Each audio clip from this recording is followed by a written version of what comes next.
Huko. Gari tawakari ni abe yako froti ndio hiyo gari imeanza kuenda.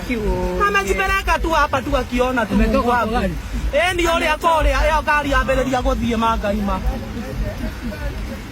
Achana gari itasimama mahali. Bwana mwingine ule atafunikwa na maji kabisa. Unaona ule?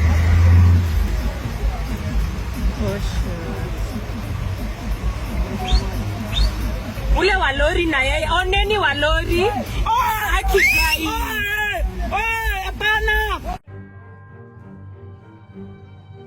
Kenya is facing a crisis of unprecedented proportions. Heavy rains have triggered devastating floods across the nation, affecting millions of people and causing widespread chaos. The deluge has left a trail of destruction in its wake, with infrastructure severely damaged.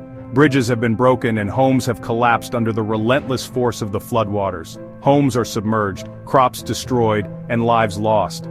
The emotional toll is immense, as families mourn the loss of loved ones and the destruction of their livelihoods. Many families are displaced and seeking refuge on higher ground or in temporary shelters. The displacement has created a humanitarian crisis, with urgent needs for food, water, and medical supplies. The situation is dire, particularly in 5 regions that have been hardest hit. Evacuations are ongoing, but the sheer scale of the flooding makes it a monumental task. The government is scrambling to respond to this unfolding disaster. Officials are on the ground assessing the damage, and emergency response teams are working tirelessly to provide relief. They are issuing flood alerts, evacuating residents, and providing aid. However, the resources are stretched thin, and the need for assistance is overwhelming. But the scale of the crisis is immense. Rescue teams are overwhelmed, and the extent of the damage is staggering. Entire communities are underwater, and the recovery process will be long and arduous. The floods have exposed the vulnerability of communities to extreme weather events. Many of these areas are flood-prone, and the lack of adequate infrastructure has exacerbated the situation. This catastrophe is a stark reminder of the growing threat of climate change. Extreme weather events are becoming more frequent and severe, and the impact on vulnerable communities is devastating. Kenya, like many other countries, is experiencing more frequent and intense rainfall. Climate data shows a worrying trend of increased rainfall, leading to more frequent floods. This trend is expected to continue in the coming years, putting more people at risk. Communities must prepare for future floods, and climate projections indicate that the situation may worsen. The international community must come together to support Kenya during this difficult time. Global support is crucial to provide the necessary resources for relief and recovery efforts. Humanitarian aid is urgently needed to provide food, shelter, and medical assistance to those affected. Relief camps have been set up, but the scale of the disaster requires a coordinated and sustained effort to help the victims rebuild their lives. The Kenyan government has issued urgent flood alerts for 5 regions: northeastern, southeastern, coast, central, and South Rift Valley. These alerts come in response to the heavy rains that have been pounding the country over the past few weeks, causing rivers to swell and overflow their banks. These regions are particularly vulnerable due to their proximity to major rivers and low-lying areas.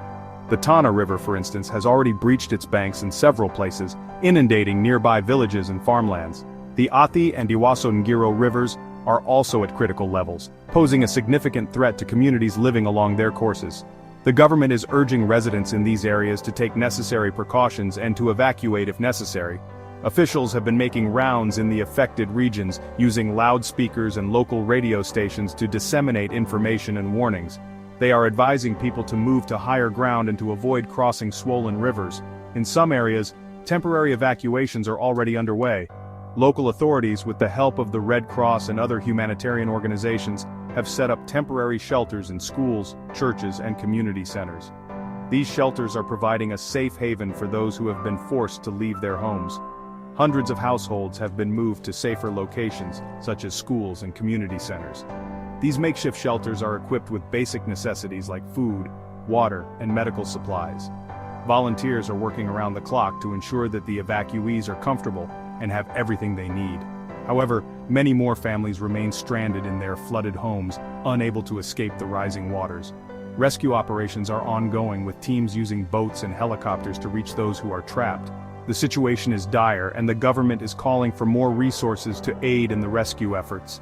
The government is working with humanitarian organizations to set up evacuation centers and provide aid to those who have been displaced. These centers are being stocked with essential supplies including food, water, blankets, and medical kits. Aid workers are also providing psychological support to help people cope with the trauma of losing their homes.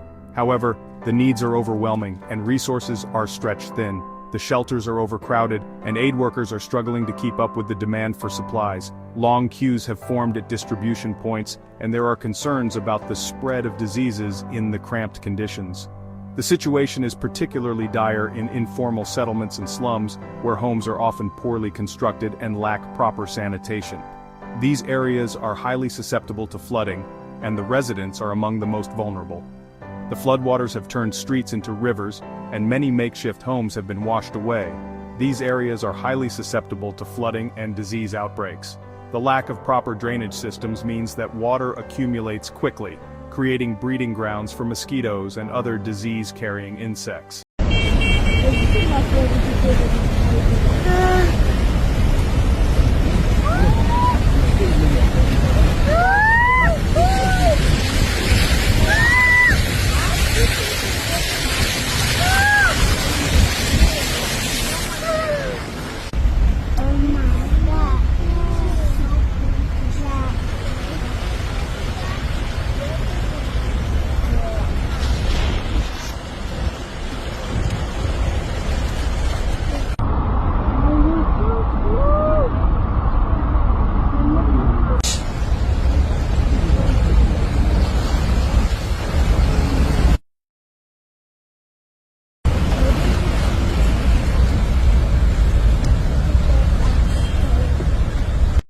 Health officials are warning of potential outbreaks of waterborne diseases such as cholera and typhoid, and are urging residents to take precautions.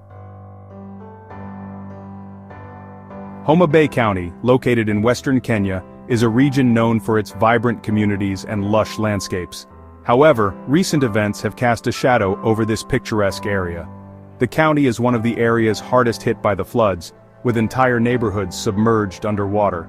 The relentless rains have turned streets into rivers and homes into islands. The overflowing rivers have submerged homes, destroyed crops, and displaced thousands of families. Fields that once provided sustenance are now vast, muddy expanses, and the local economy has taken a severe hit.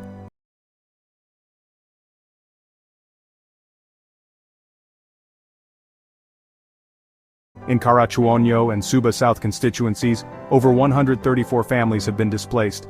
These areas, which were once bustling with activity, now resemble ghost towns. Mud houses have collapsed, livestock have been killed, and crops have been washed away.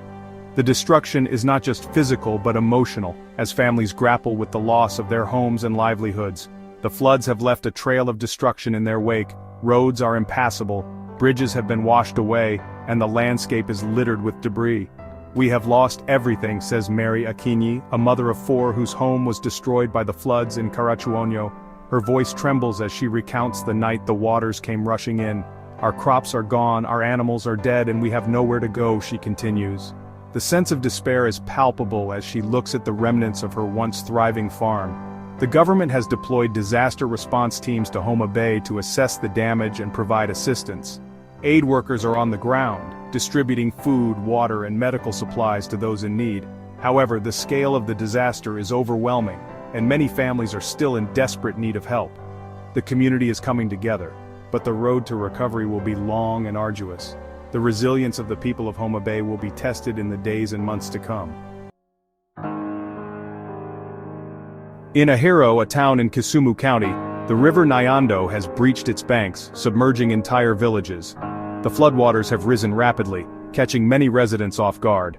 Hundreds of families have been displaced, forced to flee their homes with whatever belongings they could carry. Many are seeking refuge along the highway, desperate for food, water, and shelter. "The water came so fast," says John Otieno, a resident of Ahero. "We had no time to save anything. We just had to run for our lives." The Ahero Bridge, a vital transportation link, remains passable for now. However, authorities are warning that it could be closed if the water levels continue to rise.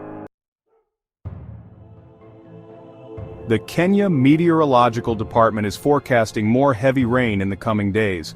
The long rain season, which began in March, is expected to continue until December. We are expecting enhanced rainfall in most parts of the country, says David Gikungu, Director General of the Kenya Meteorological Department. This is likely to lead to more flooding, especially in areas that are already waterlogged.